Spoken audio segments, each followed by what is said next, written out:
Good morning, everybody. Sorry, it's been a very long week, long weekend. So I'm recording this pretty late for Sunday. But I think you guys are about to hear one of my favorite little catchphrases. Story time. So a while back, I was mowing the lawn at my house. The lawn was very overgrown, it was very neglected, and it was in just flat out terrible shape all the way around. Been putting it off a lot longer than what it probably should have been, and it was really beginning to get out of control. I came up with excuse after excuse for why I couldn't mow the lawn. I was tired, I didn't feel like it was too hot, you name it. It was any excuse I could think of. And finally, there did come a breaking point where I was like, you know what, this is enough. It's pretty bad. I had to get it cleaned up. I had to work on this mess of a yard. Maybe find a car in there somewhere. I don't know. And while I was mowing, my lawnmower just kept getting jammed up, kept getting stalled. Every few feet, it would kick out again. It was very aggravating. And on top of all that, the bag, because it's a push mower, the bag where the grass would collect kept filling up, and I kept having to go dump it. It was it was horrible. It was just I hated doing it. And after a little bit of time and a lot of frustration, I could see that I was almost done. I was getting to the parts of the yard that weren't quite as heavy with the grass. And I was like, all right, cool, I can get this done. It's almost done. And then something happened. I felt this little prick on the back of my legs, and then on my arm, and then on my other leg.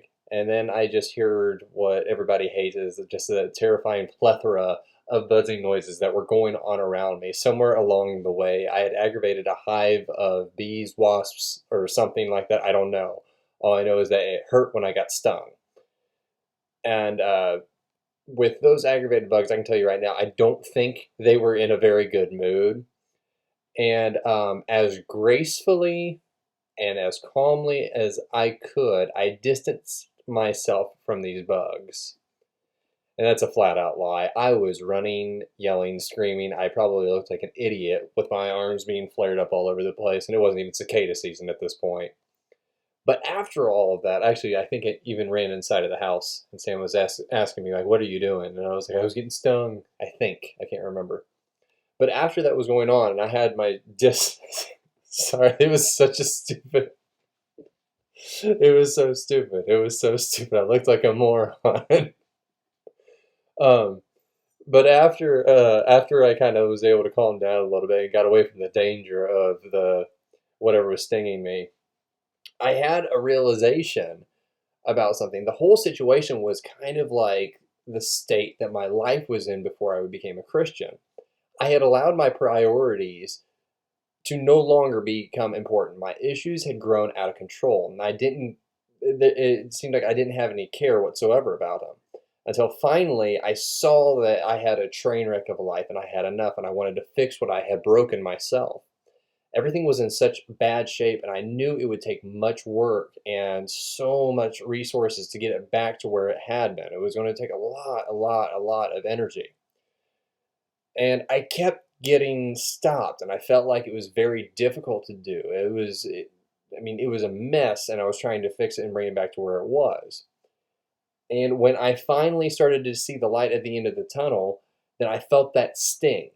My past was coming back, depression, anger, the demons were attacking me on so many different fronts, stinging me over and over and telling me, and they're keeping me or attempting to keep me into this horrid state of an overgrown mess due to my own neglect.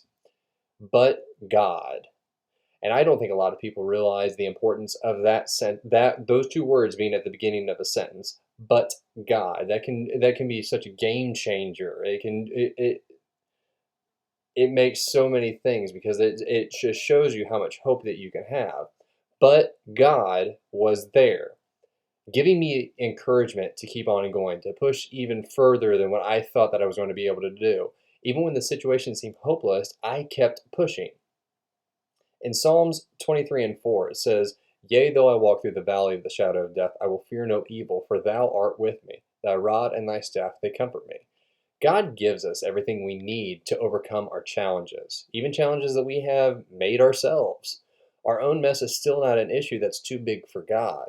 We often get this convoluted idea that because we've messed up, that God won't be there, when in fact He knows that we will mess up and He wants to help us regardless of that. New Christians can be discouraged, especially because they are learning something new that we humans have a tendency to not like to do, and that's give a second chance.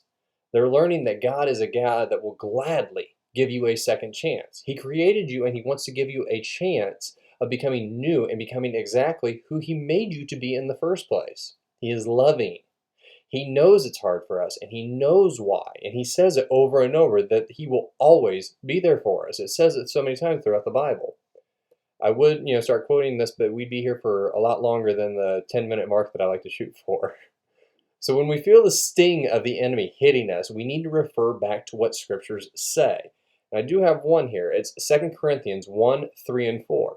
It says, "Blessed be the God and Father of our Lord Jesus Christ, the Father of mercies and of all comfort, who comforts us in all of our tribulation, that we may be able to comfort those who are in any trouble with the comfort with which we ourselves are comforted by God." I think I just heard a dog bark.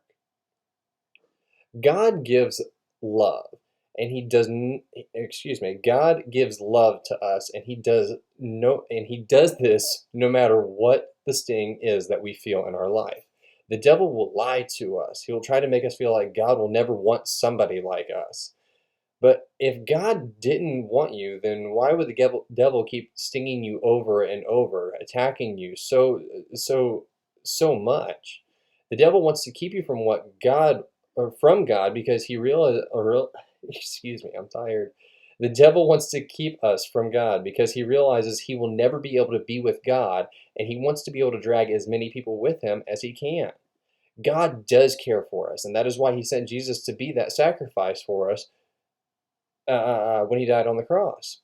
Sacrificing Himself for our sake is a huge example of that great love that God has for us. Jesus says it very well in John 15 and 13. It says, "Greater love hath no one than this, than to lay down one's life for his friends." That's what Jesus did.